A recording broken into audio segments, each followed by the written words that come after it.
So when you think of detoxes, it's important to understand that our bodies are made up of cells, and cells are really small. And every little cell has specific needs that need to be met, and every cell makes up an organ system. And if every cell has all of its needs met, the toxins are gone, it's hydrated well, it has the appropriate nutrients to flourish, the entire system of the organ will function flawlessly. But when individual cells are exposed to toxins or impurities, the function of the overall body system is impaired. If it's the liver, if it's the bowel, if it's the kidneys, if it's more than one system, either way it's going to affect the entire body. And that's when you're going to start seeing symptoms like fatigue, headache, rashes, constipation.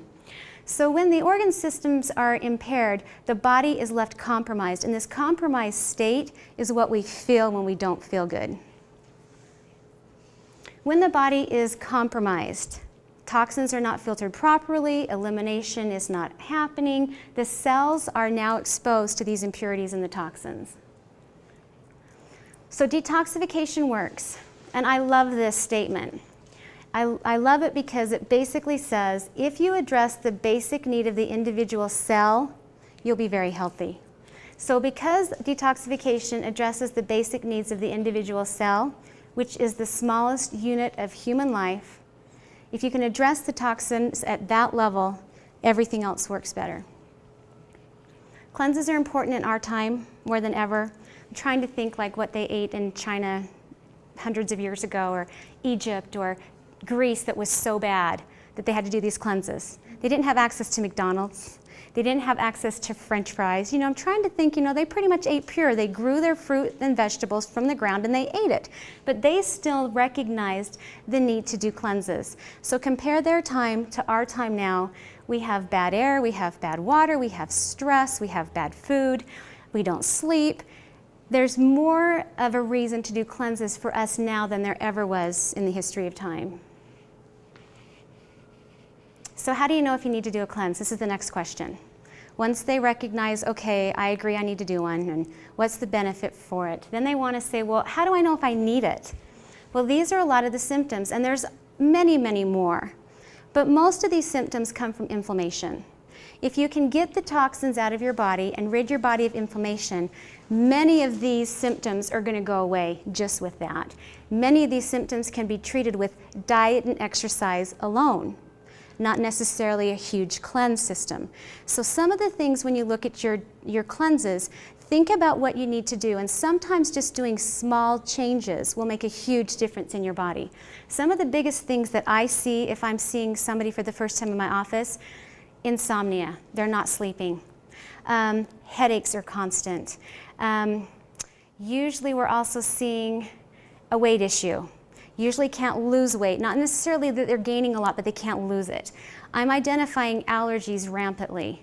Mood disorders are also a concern. Fatigue is huge. Most women will say they just don't have the energy they used to. Why is that? I want my energy back.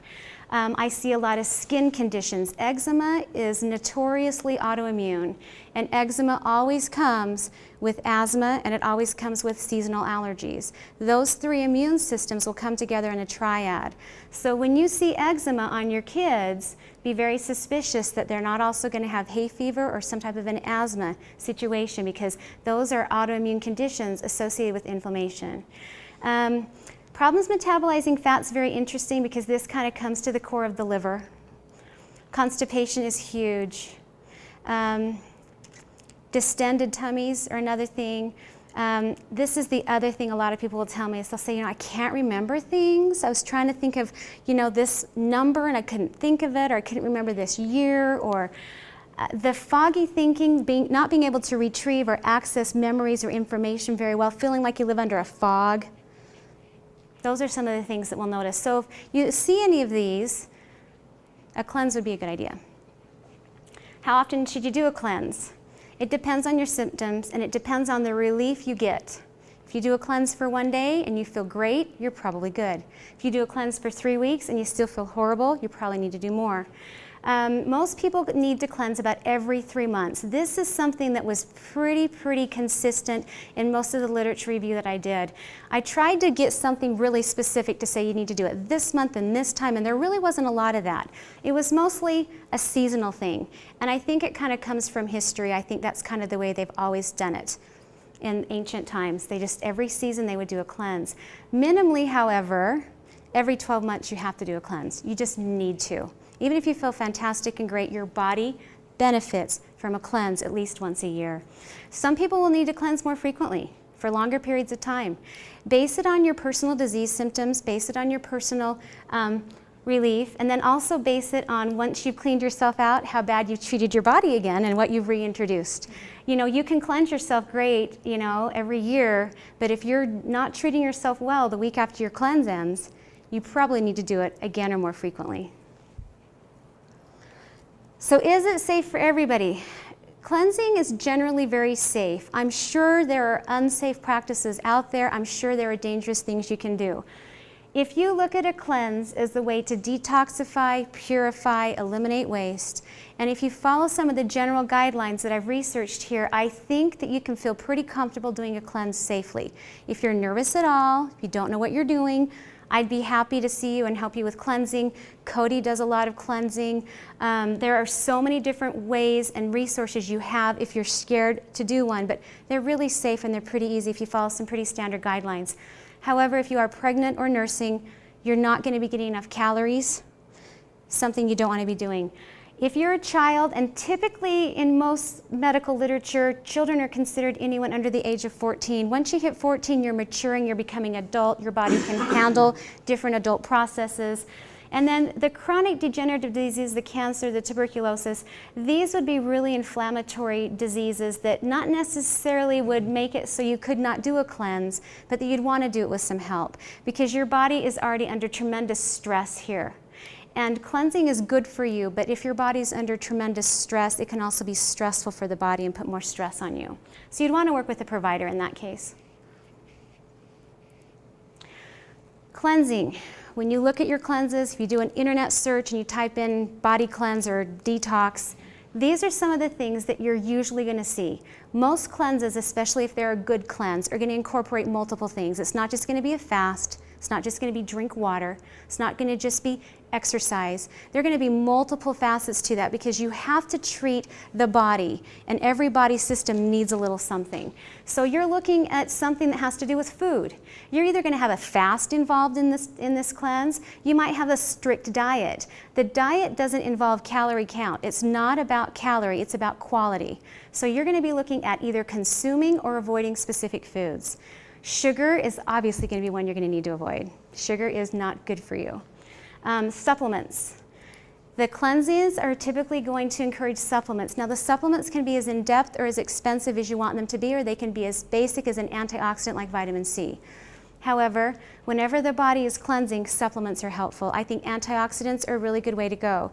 You can also read a lot of information about the health benefits of garlic. Garlic was so potent and so great at preventing diseases many centuries ago that people would sew it into their clothing and wear it to ward off bacteria, viruses, colds, and flu.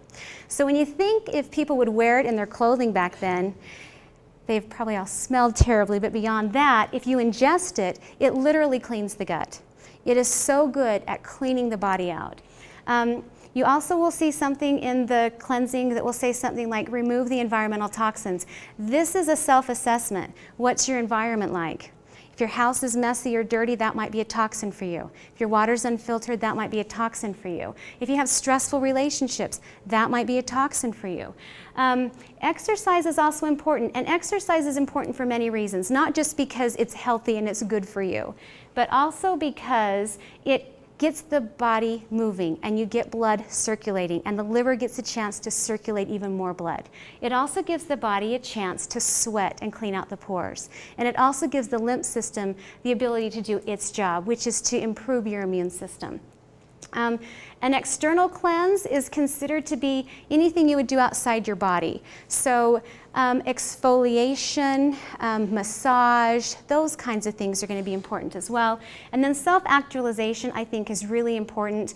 I think a lot of cleansing starts in the brain. I think it starts with positive mental attitude. I think it starts with self-realization. I think it starts with learning about yourself, listening to your body. I think it starts with gratitude, being grateful for what you have, and moving your life in a positive manner.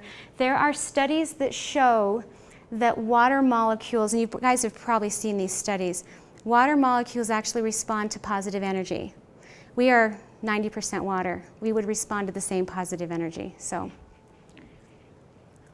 there are lots of modalities associated with cleanses. This basically just shows you that there are going to be physical treatments, there's going to be dietary issues, and there's going to be self-actualization, and all of these together are pretty much what you're looking for. If you find a cleanse that just says, just eat apples and drink water, that's not a good cleanse.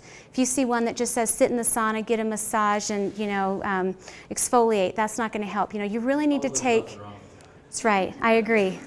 I agree. But the cleanse comes when you treat the body as a system.